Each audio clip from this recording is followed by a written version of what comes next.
Bowdabra, let's get ready for Easter. We're going to go over a few different ways to do your Easter baskets.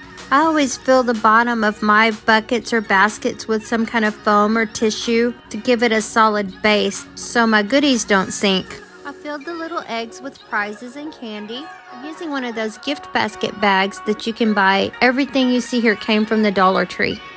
The way I make my baskets, I don't like using these bags, but I'm using it as an example. After this, we'll go over it another way. I had to get out the glue dots to help everything stay in place. These basket bags can be way too large for the containers they sell at Dollar Tree.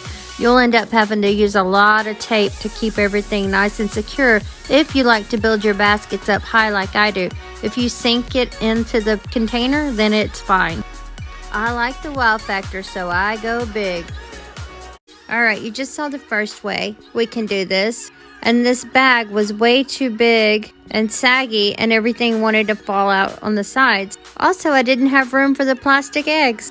I just taped up the bottom and around the rim of the basket to make everything more secure so things can't fall through. I pulled out my gift basket case on this one. We could have kept using the glue dots along with the extra security of the tape around the outside of this plastic bag. But if you're going to be using this much tape, I would prefer to use shrink wrap. It's much neater and professional looking than taping up your bag. And there you have it. This is the second way. Now let's go ahead and make our Bowdabra bow. I'm using a combination of 3 different purple ribbons. I went ahead and cut a dovetail into the end of each strip of these ribbons. Making combination bows is a great way to use up all your scrap ribbon, which that's what these are. Scraps. If this is your first time seeing a bow made in the Bowdabra, I'm just going back and forth with loops and streamers.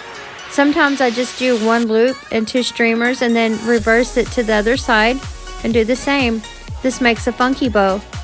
I prefer this method when I'm doing a combination bow. Once I get all my loops and streamers into the Bowdabra, I'm going to use the Bowdabra wire that's underneath my bow.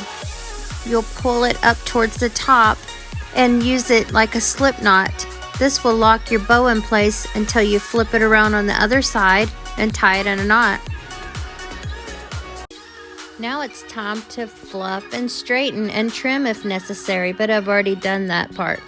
It's not necessary to fluff and straighten at this point. Wait till you get it onto your project or package. This way you're not doing your work twice.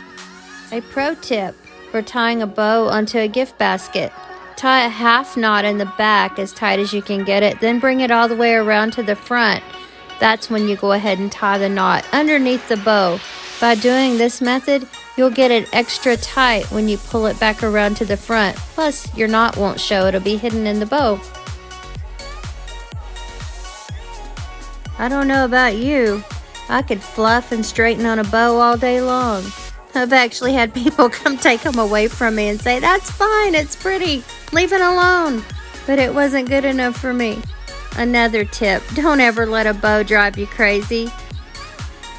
Alright, number 2 is done. This is our third method, the cellophane method. I custom size my cellophane by sitting my basket into the center of the cellophane sheet and just pull it up until I think it's high enough to cover everything I'm going to wrap. I slice it and then I gather the cellophane as if I'm already wrapping it and get all the sides secure and closed, and then I'm going to use my gift basket case. With it already in the wrapped position, you'll see what I do next. What I do is I tuck my sides in and I cover them with my front and back pieces. Now I'm going to place it down into my gift basket case and fold the flaps over, and it should hold pretty good for me. When I get ready to tie off my gift basket, the cellophane's pretty much still in place. Remember the plastic gift basket bags I don't really like? Here's a perfect use for them. This will keep your eggs from rolling out everywhere. Now if I wasn't using the gift basket case, I would probably be using glue dots, and I would have my basket sitting on the cello that I'd already pre-measured. If you've noticed, I use a cake turntable underneath my gift baskets and the Bowdabra. This allows me to see all sides with a smooth transition and not disturb anything I've already placed in the basket. I tend to turn the Bowdabra a little bit as I'm making bows, so the turntable really helps with that also. Now it's time to close this basket up. I'm just going to pick the cellophane back up to the pattern of how I laid it in there to have all the sides closed.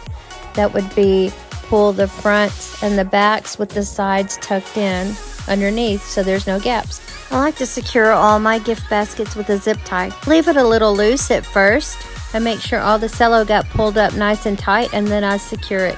Time to remove. Sometimes when I wrap baskets, I will hang things out of the bow, and I like to stick something at the top. In this case, it was the pinwheel. When making gift baskets, I always have some packing tape handy. Don't be afraid to tape those gaps or loose wrapping. The gift basket case used is my prototype and not available yet.